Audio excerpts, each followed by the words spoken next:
राधे राधे। जय श्री कृष्णा। आज मैं जो आपको कहानी सुना रही हूँ वो श्री कृष्ण भगवान की पत्नी सत्यभामा के घमंड के बारे में है। तो आप इसको सुनकर बहुत ही अच्छी सीख ले सकते हैं। हम सभी के लिए एक शिक्षा है, ये सीख है कि हमें किसी भी चीज़ का घमंड नहीं करना चाहिए। तो शुरू करते हैं। सत्यभामा कृष्ण की दूसरी पत्नी थी। वो एक बहुत ही घमंडी स्त्री थी। उसका ये मानना था कि वो सबसे सुंदर और सबसे अमीर स्त्री है, क्योंकि उसके पिता एक बहुत ही धनवान व्यक्ति थे। तो सत्यभामा जितने और जो रत्न और आभूषण और संपत्ति चाहती थी वो सब उसके पास थे। स्वाभाविक रूप से घमंड उसकी एक बहुत बड़ी समस्या थी। एक बार कृष्ण के जन्म दिवस के अवसर पर सत्यभामा ने सोचा कि वो सबको दिखाएगी कि वो कृष्ण को कितना चाहती है, कितना प्यार करती है। तो उसने तय किया कि वो कृष्ण के वजन जितना सोना शहर के लोगों में बांटेगी। इसे तुलाभार कहते हैं। ये मंदिर में होता है।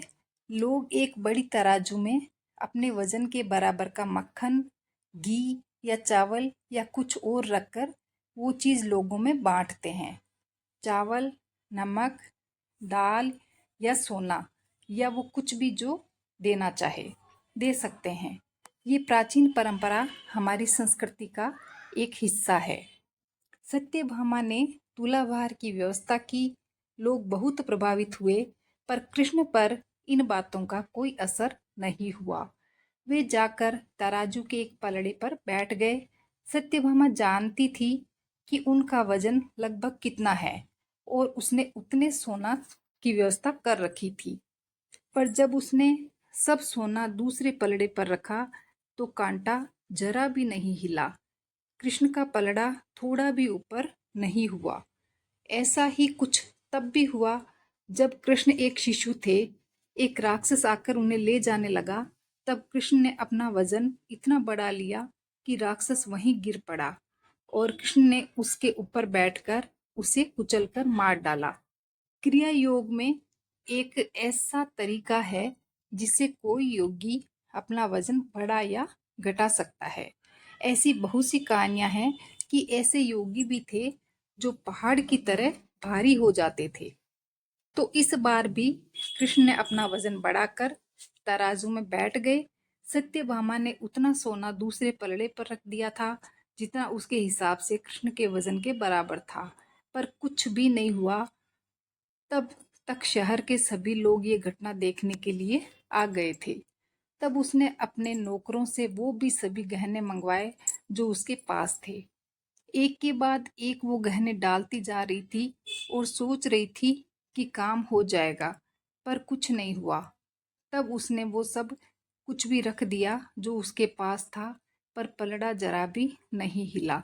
वो रोने लगी क्योंकि ये सब उसके लिए बहुत शर्मनाक था।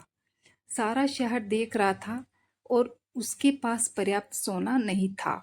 वो जो हमेशा अपनी संपत्ति के बारे में इतनी घमंडी थी, उसके पास पर्याप्त सोना नहीं था और उसे समझ में नहीं आ रहा था कि वो क्या करे। तब उसने रुक्मणी की ओर देखा, जिससे वो बहुत जलती थी और हमेशा परेशान रहती थी। उसने रुक्मणी से पूछा, अब मैं क्या करूं? क्योंकि ये बात सिर्फ मेरे लिए ही नहीं, पर तुम्हारे और हम सबके लिए भी बहुत शर्मनाक है। मैं क्या करूं?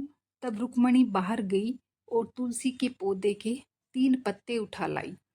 जैसे ही तुलसी के वे पत्ते उसने तराजू के दूसरे पलड़े पर रखे, कृष्ण का पलड़ा तुरंत ही ऊपर आ गया। मेरी कहानी अच्छी लगी हो तो प्लीज़ सब्सक्राइब ज़रूर करें, लाइक करें, शेयर करें। धन्यवाद।